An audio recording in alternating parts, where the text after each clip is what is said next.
இந்த பிறவியினுடைய மிகப்பெரிய பயனே சுந்தரர் பெருமானை வழிபாடு செய்வது. தேசம் உய்ய திருத்தொண்ட தொகை முன்பணித்த திருவாளர் எம்பிரான் சுந்தரர். நான் நிறைய இடங்கள்ல சொல்லியிருக்கிறேன், சுந்தரர் வேற, சிவபெருமான் வேற கிடையாது. கைலாயத்தில் சித்திர கூடம் என்கிற அந்த கூடத்திலே எல்லாம் வல்ல சிவம், அனாதி சிவம், பரமசிவம், பரசிவமாகிய இருக்கிற கைலாயநாதன் இந்த உலகமெல்லாம் நன்மை பெறுவதற்காக, சைவம் உய்வதற்காக, வேதமும் தமிழும் ஓங்குவதற்காக, திரு அவதாரம் செய்வதற்காக கண்ணாடி திருமுன்பு முன்னாடி வந்து நின்றார். யாவர்க்கும் முன்னவன், யாவர்க்கும் முன்னவன். அப்படி ரொம்ப நேரமா நின்று கொண்டே இருந்தார். ஒரு நேரத்தில் சிவபெருமானே அந்த கண்ணாடியை பார்த்து ஒரு வார்த்தையை சொன்னார். சுந்தரா வா என்று சொன்னார். உள்ளே இருந்து ஒரு உருவம், சிவபெருமானை போலவே ஒரு உருவம் உள்ளிருந்து வெளியே வந்து ஈசனாருடைய பாதத்தை தொட்டு வணங்கியது. சிவபெருமான் அவரை ஆற தழுவிக்கொண்டார். நீயோ நமக்கு சுந்தரன், சுந்தரம்னா அழகு, தம்முடைய பிரதிபிம்பம்தான் சுந்தரர் என்று உலகமெல்லாம் அறிவிப்பதற்காக சிவபெருமான் இந்த திருவிளையாடலை செய்தார்.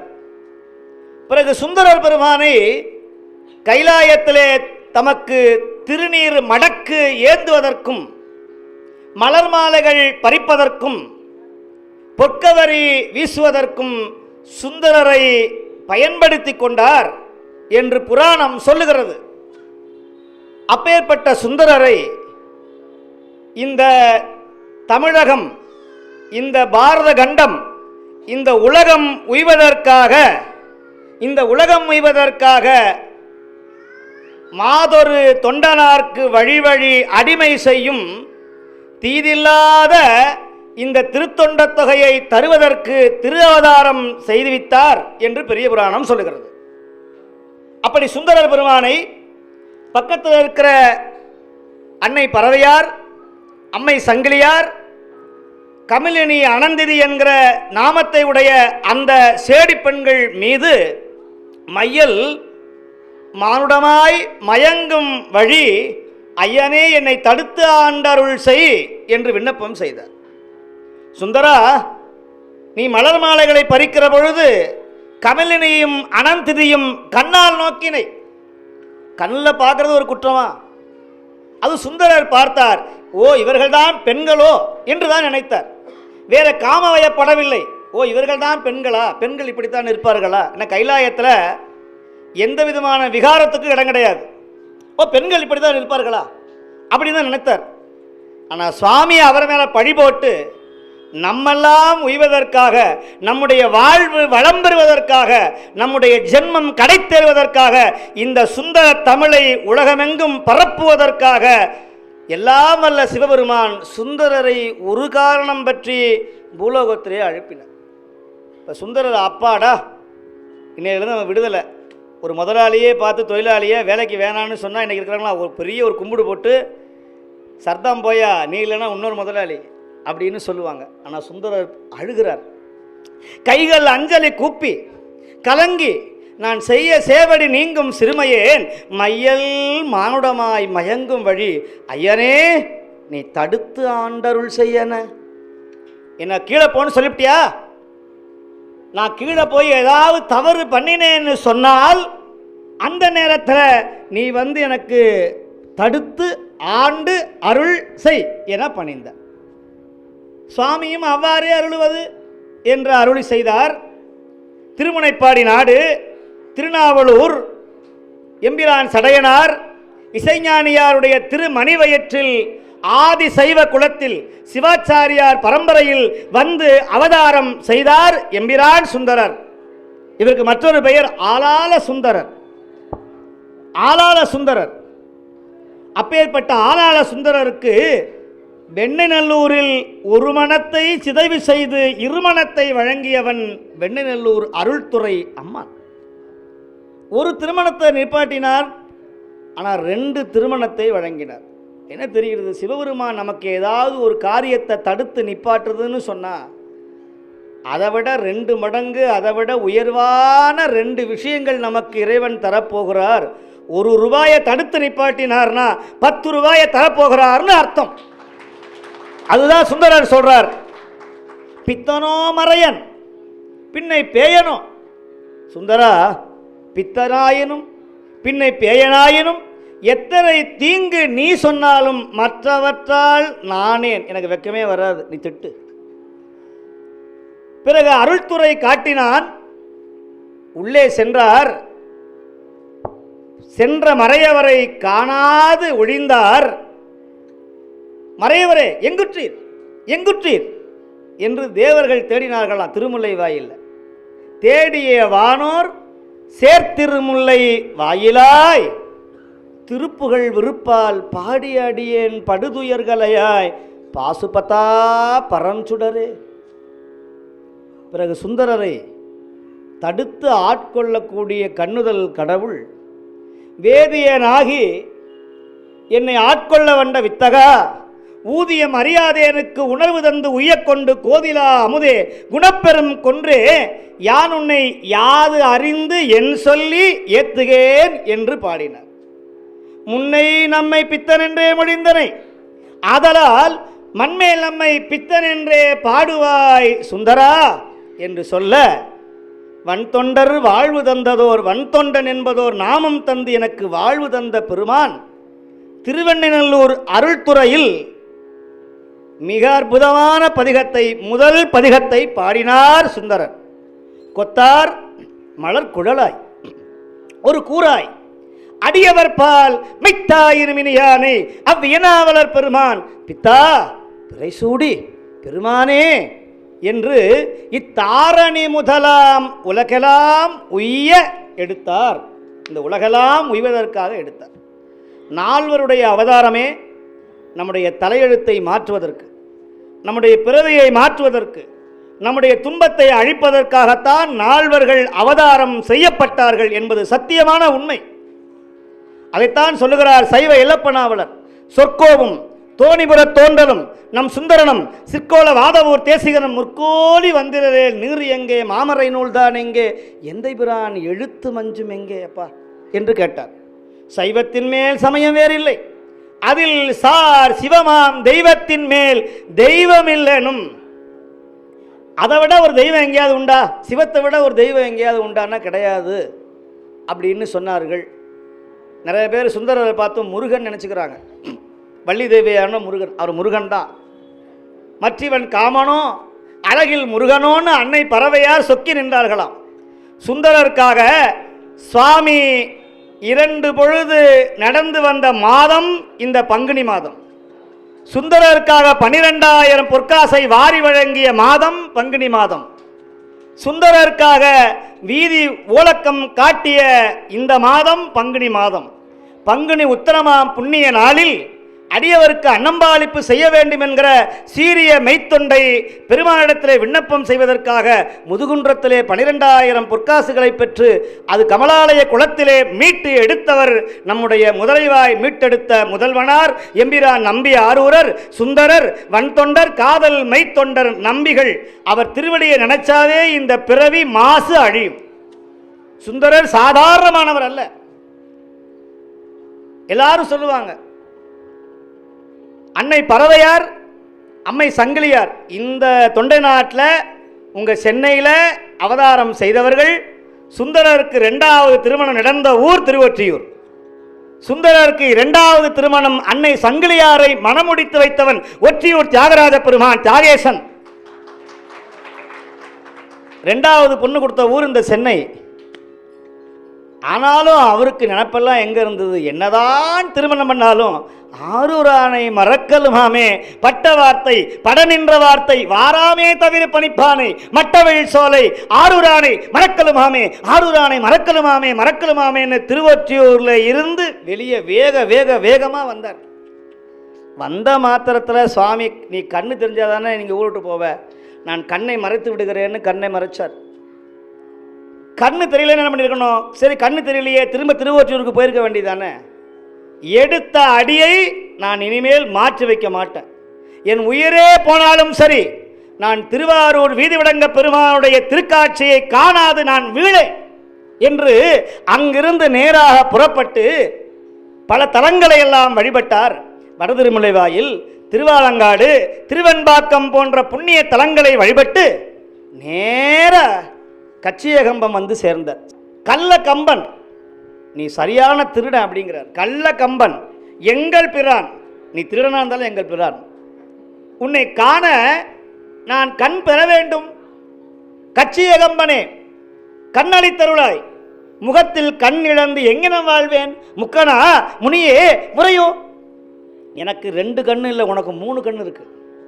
அகத்தில் பெண்டுகள் நான் என்று சொன்னால் அழையேல் போ குருடா. நான் திருவாரூரில் போய் பறவையாற்ற போய் ஒரு கப் காபி தாயே அப்படின்னு சொன்னால், உனக்கு தான் கண் இல்லை, வேலைக்கே போகிறதில்ல, சம்பாத்தியமும் இல்லை, இதில் காப்பி ஒரு கேடா உனக்கு அப்படின்னு அன்னைக்கே சுந்தரர் சொல்கிறார். அகத்தில் நான் ஒன்று சொன்னால் என் பெண்டுகள் அழையேல் போ குருடா என்று முகத்தில் கண்ணிழந்து எங்கனம் வாழ்கேன்? முக்கனா முனியே முறையோ, உகைக்கும் தன்கடல் சூழ்தரும் ஒற்றையூர் என்னும் ஊருளானே அப்படின்னு சொல்கிறார்.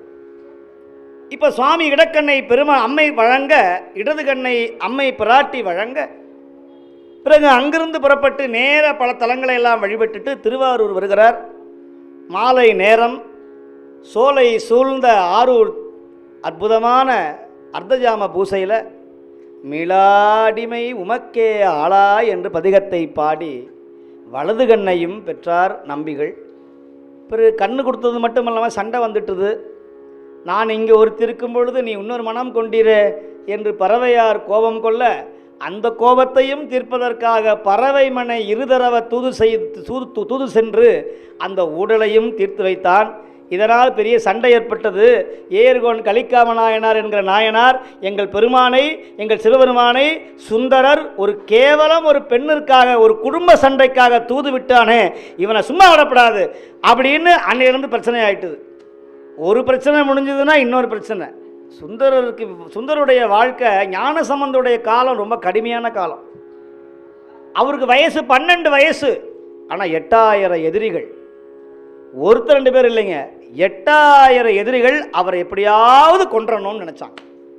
ஏன்னா இவர் இல்லைன்னா சைவம் வளராது, சைவம் போச்சுன்னா எல்லாம் போச்சு, அப்போ நம்ம தான் ராஜா. அன்னைக்கு 8000 சமணர்கள் ஞான சம்பந்தரை சொல்லனாத துன்பத்தை வழங்கினார். சரி, அவரை சின்ன வயசுன்னு கொஞ்சமாவது ஈவிறக்க இருந்துச்சாருன்னா அவரை விடலை. சரி, வயசில் மூத்தவர்னாவது விட்டானா? எந்த கம்பெனிக்காக 50 வருஷம் உழைச்சாரோ, எந்த கம்பெனிக்காக ஓடா தேஞ்சாரோ, எந்த கம்பெனியில் டீனா இருந்தாரோ, அதே கம்பெனியில் கூட வேலை செஞ்ச அத்தனை பேருமே அவருக்கு விஷத்தை கொடுத்தான். பிராபணமண்டு தரல, வைப்பு நிதி தரல. 50 வருஷம் அவரோட தானே இருந்தாங்க, அவரை வச்சு தானே இவன் பிழைச்சான். ஆனால் ஒரு சனத்தில் அங்கே சைவத்துக்கு போனதுனால இவர் போயிட்டார்னா இனிமேல் நமக்கு வாழ்க்கையே போச்சுன்னு நினச்ச கூட இருந்த அத்தனை பேரும் அவர் விஷத்தை கொடுத்தார்கள். யானையை இடற விட்டார்கள், சுண்ணாம்பு கால்வாயில் வச்சு அடைச்சார்கள், கல்லை கட்டி கடலில் தூக்கி வீசினார்கள். அத்தனையும் அதிகை வீரட்டானத்து அம்மானுடைய அருட்கருணையினால் மீண்டு ஏறினார் கல்வாய் மிதைந்த காவலனர். சரி, இந்த 2 காலத்துக்கும் இடப்பட்ட காலம் 100 வருஷம்தான். கரெக்டாக 100 வருஷம் கழித்து கிபி 8ஆம் நூற்றாண்டு துவக்கத்தில் 7ஆம் நூற்றாண்டு முடிவில் வந்து அவதாரம் செய்தவர் தான் எம்பிரான் சுந்தரர். ஞானசம்பந்தர் பாடிய பதிகம் 18,000 பதிகம் அவர் பாடியிருக்கிறார். ஆனால் கிடைச்சது எவ்வளோ தெரியுமா? 383. நாவுக்கரையர் பாடிய பதிகம் எவ்வளவு தெரியுமா? 49,000 பதிகம் பாடினார் நாவுக்கரசர். கிடைச்சது 312 பதிகம். சுந்தரர் பாடிய பதிகம் எவ்வளவு தெரியுமா? 38,000 பதிகம். இன்னைக்கு நம்ம கிடைச்சது எவ்வளோ தெரியுமா? வெறும் 100 சதம். நீ தாளே சதம் கச்சியகம்பனே, 100 பதிகம் தான் கிடைத்திருக்கிறது. 100 பதிகம், வெறும் 100 பதிகம். அந்த 100 பதிகத்தை பாடி முடிப்பதற்கு நமக்கு இவ்வளவு காலம், எப்போ முடிக்கிறோமோ எப்போ துவங்குறோமோ தெரியாது. திருவாரூரில் தேர் வருதுன்னா முதல்ல சுந்தரர் தான் போவார். இது அன்பர்களுக்கு தெரியாது. கோயிலில் கொடியேற்றுறதுக்கு முன்னாடி சுந்தர பெருமான் தான் 4 வீதிக்கும் போய் திருவிழா ஆரம்பிக்க போகிறோம், எல்லாரும் தயாராகிருங்க அப்படின்னு முதல்ல சுந்தரர் போவார். அப்புறம் ஞானசம்பந்தர் போவார். அப்புறம் நம்முடைய ஞானசம்பந்தர், நம்முடைய நாவுக்கரையர் போவார். இந்த 4 பெருமக்களும் ஒவ்வொரு வாரத்தில் போவாங்க வீதிக்கு. அப்புறம் தான் கொடியேற்றுவாங்க. அதை விட சிதம்பரத்தில் சிவபெருமானுக்கு விழா ஆரம்பிக்கும் போது நால்வெட்ட போய் உத்தரவு வாங்கிட்டு தான் தீட்சிதர்கள் கொடியை ஏற்றுவாங்க. இந்த சம்பிரதாயம் இன்னும் இருக்குது. அதே போல் ஊடல் உற்சவத்தில் சுந்தரர் இல்லாமல் ஊடல் உற்சவமே நிறைவு பெறாது. தலைவனையே சுட்டி காமித்த பெருமை சுந்தரருக்கு உண்டு. தலைவனா அப்புறம்தான், ஆனால் தொண்டன் தான் முக்கியம். தொண்டனை பாதுகாக்கலன்னா அப்புறம் அவ்வளோதான். சுவாமியே ஓடி வராரு எங்கள் திருவாரூரில், ஏ சுந்தரா நில்லு நில்லு நில்லு, வந்துடாத அங்கே நில்லு, என்ன ஆச்சு என்ன ஆச்சுன்னார். நீ தேவாசிரியனை வணங்காது இங்கு வந்து நின்றது என், எப்பா நீ அங்கே வணங்காமல் இங்கே ஏன்பா வந்த? சுவாமி அந்த மண்டபத்தில் என்ன இருக்குது? அப்படியா? பெருமையால் தம்மை ஒப்பார், பேரலார் எம்மை பெற்றால், ஒருமையால் உலகை வெல்வார், ஊனமேல் ஒன்றுமில்லார், இருமையும் கடந்து நின்றார், இவரணி அடை. சாதாரண ஏற்பட்ட இடமா அது? தேவ ஆச்சரிய மண்டபம், தேவாசிரிய மண்டபம். வாழ்க்கையில் ஒரு தடவையாவது அந்த மண்டபத்து முன்னாடி போய் நின்று அப்படி 2 கையை மேலே வச்சுட்டு தில்லைவாழ் அந்தனதம் அடியாருக்கும் அடியேன் என்கிற அந்த 11 பாடலையும் யார் சொல்லுகிறார்களோ அவர்தான் உண்மையான மெய்யடியார்னு சேக்கிழார் பெருமான் சொல்லுகிறார். அதை செய்யறதா நீ அடியாரே கிடையாதுப்பான்னு சுந்தரர் சொல்றார். ஆரூரில் அம்மானுக்கு அவர் அன்பராவாரே, அவர் அன்பராவாரே. அப்பேற்பட்ட திருத்தொண்ட தொகையை அந்த இடத்துல நின்று பாட வைத்த பெருமை திருவாரூர் வீதி விடங்க பெருமானுக்கு உண்டு. நின்றாலும் இருந்தாலும் கிடந்தாலும் மென்றாலும் துயின்றாலும் மன்றாடும் மலர்பாதம் ஒன்றாத குணமுடையார் தொண்டராம் குணமிக்கார். அப்பேற்பட்ட நாயன்மார் திருக்கூட்டத்தை காட்டிய முதல் தொண்டர் இவர். இல்லைன்னா பெரிய புராணம் கிடையாது, இவர் இல்லைன்னா சைவம் கிடையாது. இவர் இல்லை என்று சொன்னால் திருநீரோ ருத்ராட்சமோ எதுவுமே கிடையாது. அப்பேற்பட்ட புரட்சி நாயகன், ஒரே ஹீரோ, சைவருக்கெல்லாம் ஒரே தலைவன். நமக்கெல்லாம் மிகப்பெரிய ஹீரோ யாருன்னு சொன்னால் எனக்கு ஹீரோ ஞானசம்பந்தர். இந்த உலகத்துக்கே ஹீரோ எம்பிரான் சுந்தரர் தான், மற்றவன் எல்லாம் ஜீரோ. சொல்றார் தலைவா அப்படின்னு சொன்னால் தப்பு. சொல்றார் ஞானசம்பந்தர், தலைவரை நாளும் தலைவர் அல்லாமை உரைப்பீர்கள். யார் தலைவனோ அவனை போய் தலைவர்னு சொல்லாமல் யாரையோ தலைவர்னு சொல்லுகிறியே. அவர் வாழ்க இவர் வாழ்கன்னு சொல்கிறியே, நமச்சிவாய வாழ்க நாதந்தாள் வாழ்கன்னு சொல்லப்பா. நமக்கெல்லாம் உண்மையான ஒரே தலைவன் 2 ராஜா, ஒன்று நடராஜா ஒன்று தியாகராஜா. இந்த 2 ராஜாவையும் காட்டிய பெருமை எம்பிரான் சுந்தரருக்கு உண்டு. சுந்தருடைய தமிழே வித்தியாசமாக இருக்கும். ஞானசம்பந்த தமிழ் ரொம்ப இலக்கணமாக இருக்கும், ரொம்ப இசையாக இருக்கும், பாடுறது ரொம்ப கடினம். நாவுக்கரசர் அவர் வேறு மாதிரி பாடியிருப்பார், தாண்டகமாக பாடுவார், திருநேரிசையாக பாடுவார். ஆனால் சுந்தரர் ரொம்ப எளிமையாக அப்படியே ரோஸ் மில்க் மாதிரி அந்த 2 தமிழையும் கலந்து அப்படியே அழகாக லகுவாக கொண்டு கொடுத்துட்டு போயிட்டார்.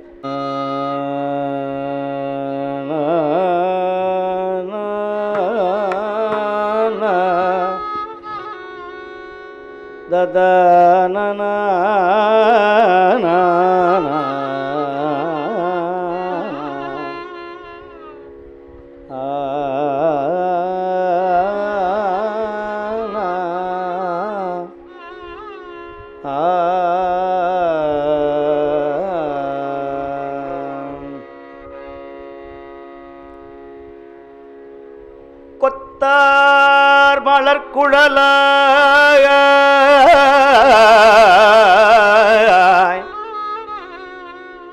ஒரு கூராய் அடியவர்பால் மெய்த்தாயினும் இனியானே அவ்விய நாவலர் பெருமாள்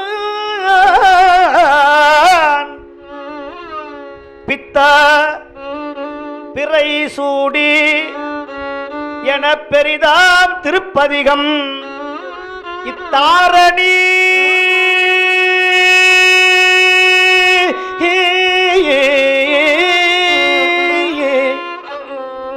இத்தாரணி முதல உலகெல்லாம் உய்ய எடுத்த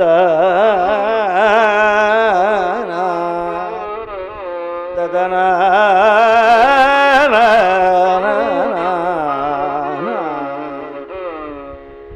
முதல் திருப்பதிகம். பித்தா பிறை சூடி பெருமானே அருளால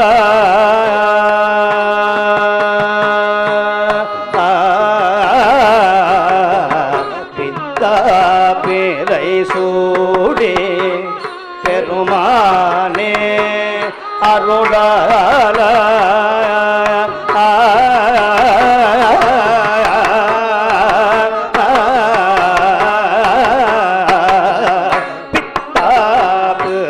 சூடி பெருமானே அருளால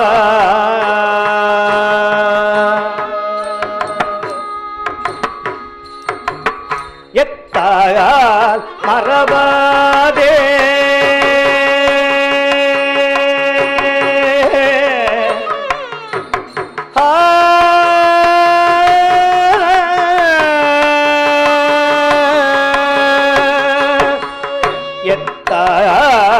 மறவாதே நினைக்கின்றேன் மன துன்னை வைத்தாய் பெண்ணை தென்பால் பெண்ணை நல்லூர் அருள் தோறையுள்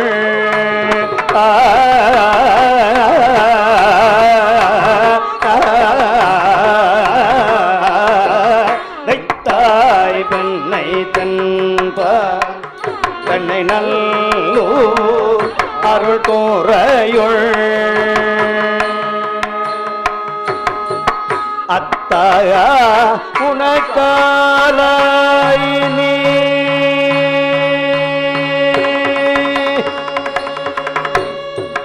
அத்தாயா உனக்காலாயினி